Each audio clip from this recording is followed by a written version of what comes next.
For a change, lifestyle. Iwas mo na sa mga detox life. Mabablog na daw si Ani sa YouTube. Yeah, tapos province life, then Ba't mo namang mag-isipan ng mag-farm, Ani? kasi nagsasawa na ako sa party-party, inang-inan sa Manila. Ano ba yung inilagay mo dito, Ani? Ang mga kwan, ang mga tai, iti sa mga manok, mga black soil. Ano? Yun lang. Itis sa manok? Iti sa manok. Wala namang itis sa manok dito. Oh. Ayan, lagyan natin yan. Mamaya ka pa maglalagay. Talagay. Ang inilagay niya dito is yung goat manure, saka yung tipaka ng palay at itong soil. Napaka-healthy na soil. Yes, mag-backyard farm eh. So, muna ang bagong vlog ni Annelies Henson. Yes, guys. Please subscribe.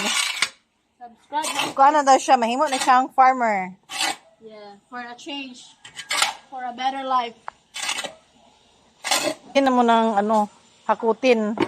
Ano yung Tagalog ng hakot? Rasahin.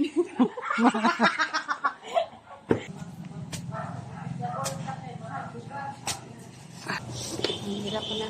Pero kakayanin. Lapit na matapos. Bukas Uy, wag mong itapon. Ano ka ba mo? Tingnan mo.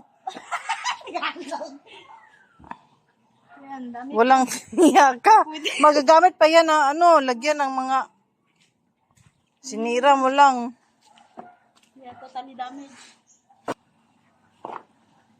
Yeah. Ayo, pinabagsak og labay. Good. From dream to form. Oh. Bang ba ka nang mag-vlog na daw kuno si Ani karon sa YouTube. Please watch. Pero kuan pa ni siya kanang testing pa ni kay magamit pa mig camera nga gwapo. A day in my life, so magkuan-kuan tani, mag-garden sa ta guys kay sumupod sige kay kuan club party. Back to province life ta kay ayan.